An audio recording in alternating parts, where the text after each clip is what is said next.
Hello बच्चों, चलिए प्रश्न को समझते हैं। BI 210 की अर्धायु 5 दिन है। यदि हम इस समस्थानिक के 5000 परमाणुओं से प्रारंभ करें तो 10 दिन के पश्चात शेष परमाणुओं की संख्या होगी 5000, 25000, 12500, 37500। हमें बताना है कि 10 दिन पश्चात परमाणुओं की संख्या कितनी रह जाएगी। मुख्य अवधारणा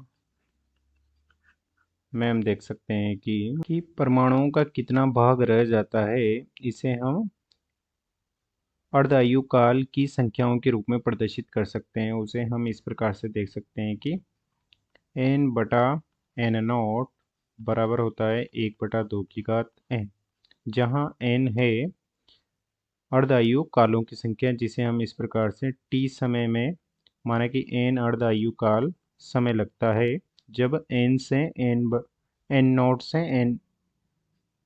से n भाग रह जाता है।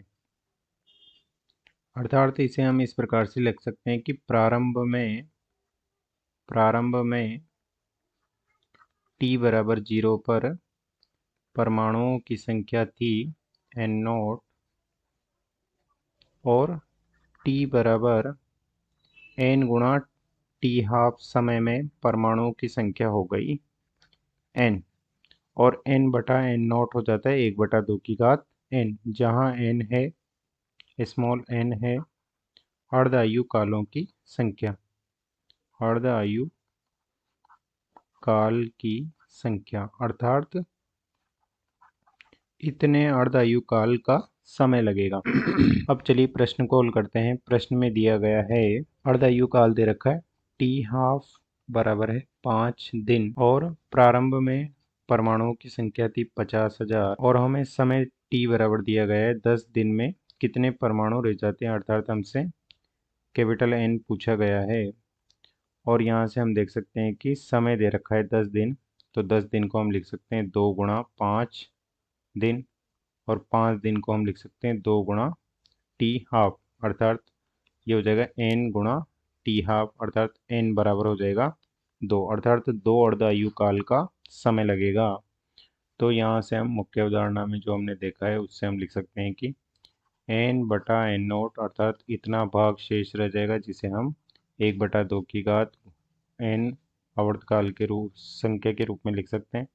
n का मान हमें प्राप्त हो चुका है 2 और यहाँ से हम कैपिटल N ज्ञात कर लेंगे जो कि हो जाएगा 1/2 की घात 2 और गुणा हो जाएगा 50,000, क्योंकि n नोट का मान दे रखा है तो ये हो जाएगा 1/4 गुणा 50,000 और ये हो जाएगा n बराबर 12,500 या 12,500, अर्थात 10 दिन बाद 12,500 परमाणु शेष रह जाएंगे परमाणु।